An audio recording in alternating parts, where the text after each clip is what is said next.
All right, ladies, Peter Von Panda here again. I wanted to quick do a little bit of a follow-up to this full grain leather messenger bag that I use for my iPad, but I wanted to show you a cool trick I figured out yesterday when I unexpectedly had to walk about 6 miles. I was carrying this bag from the auto repair shop back to work where I couldn't get a ride.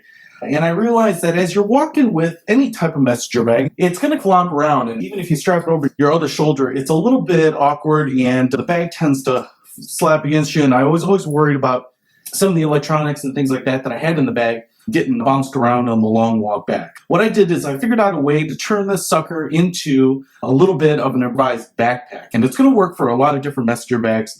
The deal here is that you obviously need 2 anchors on the side, which most bags have, where the shoulder strap fits in. It'd be nice if these were at the bottom, but they're up here at the top. And then you need a third point to basically create that triangle of 2 points under your arm and 1 point behind your neck.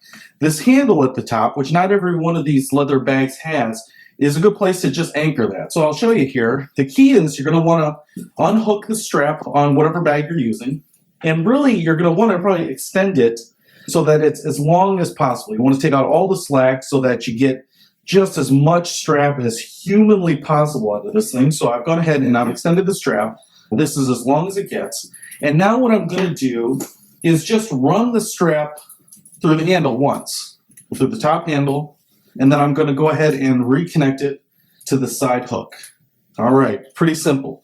But now you can see that the shoulder strap is anchored with that handle at the top, and you have these 2 loops. Then you can just throw your arm through each one of these loops. You've got yourself an impromptu backpack. It doesn't maybe look wickedly awesome or anything, but it was totally functional. I walked the whole 6 miles. The pack wasn't slapping against my back, and it was a lot easier than shifting it from shoulder to shoulder, worrying about it, and I was able to swing my arms freely, and it was actually a great walk. It took me about the first mile to run through this thing in my head to get it working, but I'm glad I did, and now it's nice knowing that, at least with this particular bag, there's enough slack on my body frame to convert it into an impromptu backpack in case of a pinch. Check that out. Try it with your own messenger bags if you've got it. Hope it works for you. Peter Von Panda, out.